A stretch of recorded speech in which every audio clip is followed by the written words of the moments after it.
سب سے پہلے تو یہ بات ہے کہ الحمدللہ دنیا کے جس کسی خطے میں جانا ہوتا ہے، جس کسی خطے میں 6 بر اعظم گھوما ہوں، جتنے پاکستان دنیا میں بر اعظم ہے، کوئی بر اعظم چھوڑا نہیں جس میں نہ گیا، اور 80 سے زیادہ ممالک میں جانے کا اتفاق ہوا ہے۔ اللہ تبارک و تعالیٰ کا یہ فضل و کرم میں آنکھوں سے دیکھا ہے کہ جہاں کہیں جاؤ دارالعلوم دیوبند سے تعلق رکھنے والا کوئی آدمی خدمت والا مل جائے گا ہر جگہ، جس جگہ۔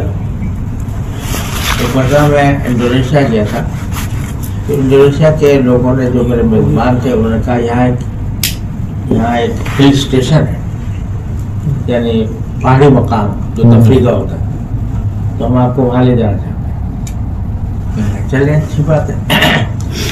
وہاں گئے، ہم گھوم پھر رہے تھے، تو اب انڈونیشیا تو دارالحکومت جکارتا ہے، پھر دوسرا اس کا صوبہ ہے سورابایا، وہاں گئے۔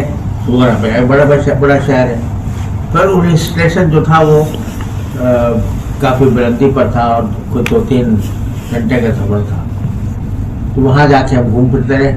جب مغرب کا وقت آیا تو ہم نے کہا کوئی مسجد ہو تو نماز پڑھے، ہم نے جا کے مسجد میں نماز پڑھی۔ نماز کے بعد جب امام صاحب سے ملاقات ہوئی، سب نے بھائی اب معلوم ہو رہے تھے، وہ ایسے ہی ہمارے ہندوستانی پاکستانی ٹائپ کے، تو میں نے ان سے پوچھا کہ بھائی آپ یہاں کیسے؟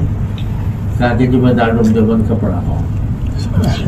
اب اس دور دراز علاقے میں بھی دارالعلوم دیوبند کا فیض اللہ نے پھیلا، کوئی خطہ دنیا کا ایسا نہیں جس میں پھیلا نہ ہو۔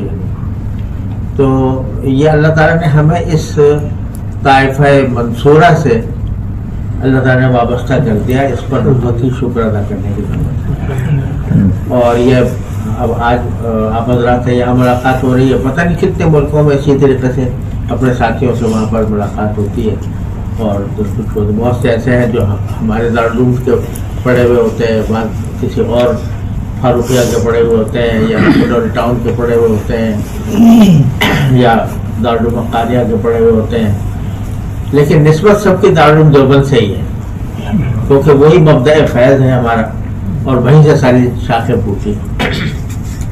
تو یہ بات الحمدللہ سب سے پہلے تو قابل شکر ہے کہ اللہ تعالیٰ نے ہمیں ان بزرگوں سے وابستہ کیا۔